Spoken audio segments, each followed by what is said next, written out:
ज़रा सोचो, एक गेम जो सिर्फ तुमसे हाई स्कोर नहीं चाहता, वो चाहता है तुम्हारा दिमाग, तुम्हारा बिहेवियर, तुम्हारा डर। कुछ गेम्स एंटरटेनमेंट नहीं होते, ये एक्सपेरिमेंट होते हैं और कभी-कभी लैब में हम नहीं, हम ही लैब बन जाते हैं। आज मैं बताऊंगा ऐसे गेम्स जिनको खेलना आपकी किस्मत बदल सकता है। Welcome to the dark side of the gaming.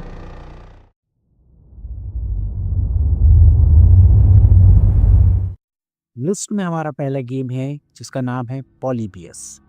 1981 Portland USA Orchid Hall में एक नया मशीन आया पॉलीबियस नाम का। Simple looking, bright colours, fast action, लेकिन इसे खेलते ही लोग अजीब महसूस करने लगे। चक्कर आना, उल्टियाँ, पैनिक अटैक्स, नाइटमेयर और मेमोरी लॉस। कुछ खिलाड़ियों को हॉस्पिटल जाना पड़ा और सबसे डरावना हिस्सा, आधी रात को काले कपड़ों में सरकारी जैसे दिखने वाले लोग आर्केड स्टोर से डेटा कलेक्ट करने आते थे। लोग कहते हैं पॉलीबियस एक सीआईए माइंड कंट्रोल एक्सपेरिमेंट था, क्योंकि उस समय सीआईए का एमके अल्ट्रा प्रोजेक्ट चल रहा था। एक रियल सीक्रेट प्रोजेक्ट जहां दिमाग पर एक्सपेरिमेंट्स होते थे, लेकिन कुछ हफ्तों बाद पूरी मशीन गायब हो गई। रिकॉर्ड इरेज, नाम मिटा दिया गया। रहस्य अभी तक यही है, पॉलीबियस गेम नहीं था, ये एक टेस्ट था और शायद आज भी चल रहा है। अगर आप प्रूफ ढूंढ रहे हैं तो शायद आपको कभी नहीं मिलेगा।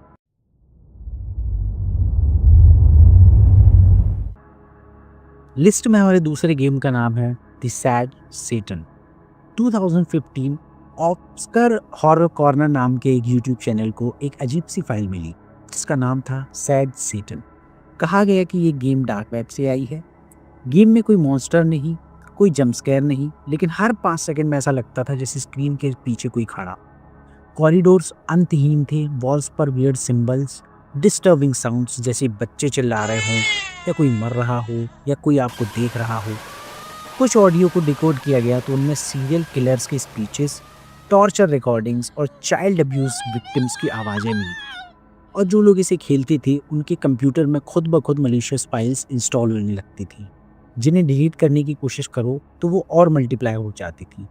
कुछ लोगों ने ये बताया कि उनके वेबकैम खुद ब खुद ऑन हो जाते थे, जैसे कोई उन्हें रिकॉर्ड कर रहा है। सैड सेटन एक गेम नहीं बल्कि डेटा हार्वेस्टिंग ट्रैप हो सकता था डार्क वेब से।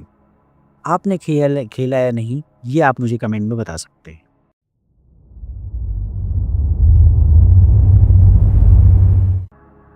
लिस्ट में हमारे तीसरे गेम का नाम है डोकी डोकी लिटरेचर क्लब। डोकी डोकी लिटरेचर क्लब एक harmless looking visual novel, pink, cute, anime style, लेकिन जैसे जैसे आप इसे खेलते हो गेम आपकी मेंटल स्टेट पर अटैक करना शुरू कर देता है। कैरेक्टर्स आपको इमोशनली मैनिपुलेट करती हैं। डायलॉग पढ़कर ऐसा लगता है जैसे वो आपके रियल लाइफ पर्सनैलिटी को समझ रही। और फिर इसमें एक कैरेक्टर आती है मोनिका। मोनिका एक कैरेक्टर नहीं, वो कोड के अंदर एक जिंदा एंटिटी की तरह बिहेव करती है। वो उन कैरेक्टर्स को किल कर देती है जो आपको पसंद हो, क्योंकि वो जेलस है। और सबसे डरावना ट्विस्ट, मोनिका खिलाड़ियों से कहती है, I know you are there, I know your name. Game आपके पीसी से आपका यूजर नेम निकाल कर इस तरह कहता है और फिर कैरेक्टर फाइल्स खुद डिलीट होने लगती है आपके सामने, आपकी परमिशन के बिना। डेवलपर ने ऑफिशियली वार्निंग दी, अगर आप इमोशनली अनस्टेबल हों तो यह गेम मत खेलो। इस गेम ने साबित किया इमोशंस को हैक करना कोड से पॉसिबल है।